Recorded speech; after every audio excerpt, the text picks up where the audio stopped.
ಕೀರ್ತನೆಗಳು 144ನೇ ಅಧ್ಯಾಯ 10ನೇ ವಚನದಲ್ಲಿ ವಾಕ್ಯವು ಈ ರೀತಿಯಾಗಿ ಬರೆಯಲ್ಪಟ್ಟಿದೆ.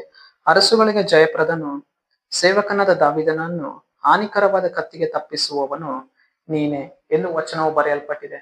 ಅಂದರೆ ಪ್ರೀತಿಯುಳ್ಳ ದೇವಜನರೇ, ತನ್ನ ಸೇವಕನಾಗಿರುವಂತಹ ದಾವೀದನನ್ನ ದೇವರ ಏನ್ ಮಾಡಿದರು, ಹಾನಿಕರವಾಗಿರುವಂತಹ ಕತ್ತಿಯ ಬಾಯಿಗೆ ಅವನನ್ನ ಏನ್ ಮಾಡುವರಾಗಿದ್ದಾರೆ, ತಪ್ಪಿಸುವವರಾಗಿದ್ದಾರೆ. ಅಂದರೆ ಮರಣಕರವಾಗಿರುವಂತಹ ಸೌಲನ ಕತ್ತಿಯಿಂದ ದೇವರೇನ್ ಮಾಡಿದರು, ತನ್ನ ಸೇವಕನಾಗಿರುವಂತಹ ದಾವೀದನನ್ನ ದೇವರೇನ್ ಮಾಡಿದರು, ಸೌಲನ ಕತ್ತಿಯಿಂದ ತಪ್ಪಿಸುವವರಾದರು. ದಾವೀದನನ್ನ ಕೊಲ್ಲಬೇಕು ಎಂದು ಅರಸನಾಗಿರುವಂತಹ ಸೌಲನು ಏನ್ ಮಾಡಿದನು, ಅವನನ್ನು ಹಿಂಬಾಲಿಸಿಕೊಂಡು ಹೋದನು. ದಾವೀದನ ಅಡಗಿಕೊಂಡಿರುವಂತಹ ಒಂದು ಕಾಡು ಮೇಡುಗಳಲ್ಲಿ ಅವನನ್ನು ಹೋಗಿ ಹಿಂಬಾಲಿಸಿದನು. ಹೇಗಾದ್ರೂ ಅವನನ್ನ ಕತ್ತಿಯಿಂದ ಸಾಯಿಸಬೇಕು ಅಂತ ಹೇಳಿ ಅವನ ವಿರೋಧವಾಗಿ ಕ್ರಿಯೆ ಮಾಡಿದನು. ಪ್ರೀತಿಯುಳ್ಳ ದೇವಜನರೇ, ತನ್ನ ಸೇವಕನಾಗಿರುವಂತಹ ದಾವೀದನನ್ನ ದೇವರ ಏನ್ ಮಾಡುವವರಾಗಿದ್ದಾರೆ, ಮರಣಕರವಾದಂತಹ ಕಾರ್ಯಗಳಿಂದ ದೇವರು ಅವನನ್ನ ತಪ್ಪಿಸುವವರಾಗಿದ್ದಾರೆ.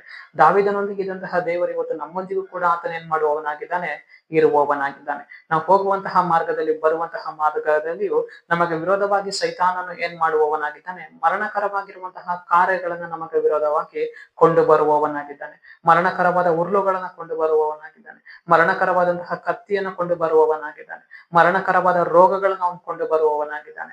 ಆದರೆ ದೇವರು ದಾವೀದನನ್ನ ಹೇಗೆ ಸೌಲನ ಒಂದು ಮರಣಕರವಾದಂತಹ ಕತ್ತಿಯಿಂದ ದಾವೀದನನ್ನ ಹೇಗೆ ತಪ್ಪಿಸಿದ್ದಾರೋ, ಅದೇ ಪ್ರಕಾರವೇ ಇವತ್ತು ನಮ್ಮ ಜೀವಿತದಲ್ಲಿಯೂ ಕೂಡ ಕರ್ತನ ಏನ್ ಮಾಡುವವನಾಗಿದ್ದಾನೆ, ಸೈತಾನನ್ನು ಕೊಂಡು ಬರುವ ಎಲ್ಲ ಮರಣಕರವಾದ ಕಾರ್ಯಗಳಿಂದ ದೇವರು ನಮ್ಮನ್ನ ತಪ್ಪಿಸುವವರಾಗಿದ್ದಾರೆ. ನಾವು ಕೆಲಸಕ್ಕೆ ಹೋಗುವಂತಹ ಮಾರ್ಗದಲ್ಲಿಯೂ, ಬರುವಂತಹ ಮಾರ್ಗದಲ್ಲಿಯೂ ಯಾವ ಸಂಗತಿಗಳು ಹೋರಾಡಿಕೊಂಡಿವೆ, ಆ ಎಲ್ಲಾ ಉಪದ್ರವದ ಸಂಗತಿಗಳಿಂದ ಕರ್ತನು ನಮ್ಮನ್ನ ತಪ್ಪಿಸುವವನಾಗಿದ್ದಾನೆ. ಎಲ್ಲಾ ಬೇಟೆಗಾರನ ಬಲೆಗಳಿಂದ ಕರ್ತನು ನಮ್ಮನ್ನ ತಪ್ಪಿಸುವವನಾಗಿದ್ದಾನೆ. ಸೈತಾನನ್ನು ಕೊಂಡು ಬಂದಂತಹ ಮರಣಕರವಾದ ಉರುಳುಗಳಿಂದ ಕರ್ತನು ನಮ್ಮನ್ನ ತಪ್ಪಿಸುವವನಾಗಿದ್ದಾನೆ. ದಾವೀದನೊಂದಿಗಿದ್ದಂತಹ ದೇವರು ಇವತ್ತು ನಮ್ಮೊಂದಿಗೆ ಇರುವವರಾಗಿದ್ದಾರೆ. ಸರಿ, ನಾವು ಪ್ರಾರ್ಥಿಸಿಕೊಳ್ಳೋಣ.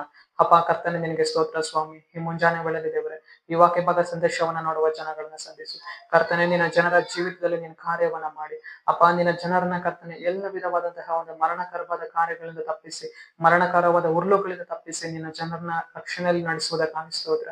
ನಜರೇತಿನ ಯೇಸುವಿನ ನಾಮದಲ್ಲಿ ಕರ್ತನೆ, ಆಮೆನ್, ಆಮೆನ್.